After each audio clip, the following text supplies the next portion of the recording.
We're just chatting with our guest here. Earlier this morning, we talked about flu shots to ward off, you know, sniffles and things like that. And of course, the full-fledged flu. But right now in the Health Wire, we're learning about natural ways to boost your immunity and boost your immune system, and even making your own cough syrup. Interesting.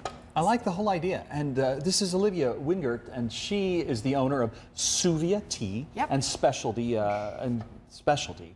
And you're a Tea Institute certified tea master. I know that sounds really big, but I would consider myself a passionate tea lover, and I took that to made that into a profession, and now I educate people and sell teas and herbals. Well, tea has been used for thousands of years, right? Yeah. As a medicine. It started out as a medicine, and then kind of before it became a popular drink, and now we're going full circle and backing up with modern research everything that all the ancients knew already about the health benefits of tea. And we're using it to our advantage. Okay, so let's start with the kind of 5 home remedies involving tea, and then we're going to make the cough syrup. But black tea, very popular right now. Yes. What does that do? So black tea is actually the most popular tea. 80% of all tea consumed here in the world is black tea. Okay. And I know green tea has gotten a lot of hype for all the antioxidants, but it's the black tea that you want to drink now to get ready for flu season, because it boosts your immune cells. Okay. So it increases the production of immune cells. So it's a great way to kind of have a cup of tea in the morning and do you think it matters if it's iced or hot? You know, I get that question frequently, but no, it doesn't. It doesn't take away from the health benefits. And I know that a lot of tea places like yourself, you know, you'll serve the leaves like this, and then you have like a little strainer. Yes. Does it matter whether it's in the bag or it's not? I mean, is there a bigger benefit over one way or the other? Oh, definitely. There is. Yes, there is. I mean, I would say, you know, do you prefer your peas out of a can, or do you go to the farmer's market and buy them organic? So there is a big difference. What you get in a commercial tea bag, in most tea bags, is really just the dust or the fannings of the tea.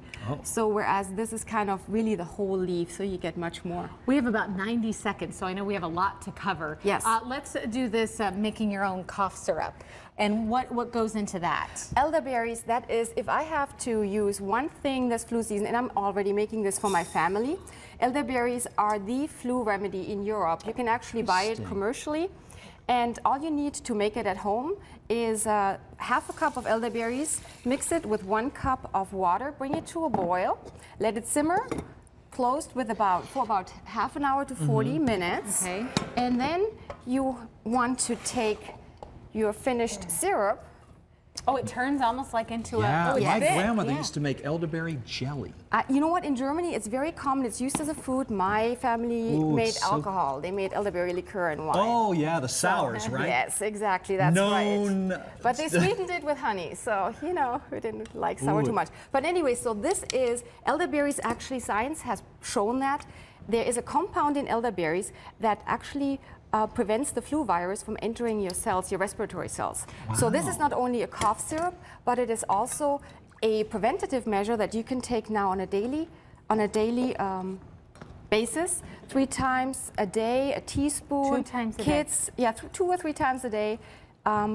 And kids can have it over the age of 1 probably because of the honey, right? Because of the honey, but over the age of 1, it's perfectly safe. You can take it long term. My son is 21 in college. He still gets that. Real quick, before we wrap, echinacea and garlic, 2 other things that we should be on the lookout for because they help with what? Right. Echinacea is the most popular herb, the most sold herb actually in the U.S., and that is the herb you want to take when you know you're getting sick, when you feel that flu coming on, because that gives the immune system a boost, but it only works short term. And the garlic? So it's not like the elderberries that is a tonic. It kind of really keeps your immune system going.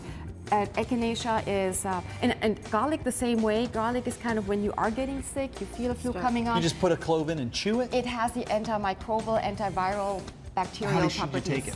Well, you know, you can just, I don't know, just toast it with a few onions. Oh, maybe that's better. Okay, on a piece of bread or something. On a piece of bread, exactly, with a glass of wine. Oh, now I like where you're going with that. Olivia, thank you so much. We'll put up your information for your business and everything up on our website, and the recipe for the cough syrup. Pretty easy, though. Elderberry syrup. Thank you. Beautiful. Thank you for having me.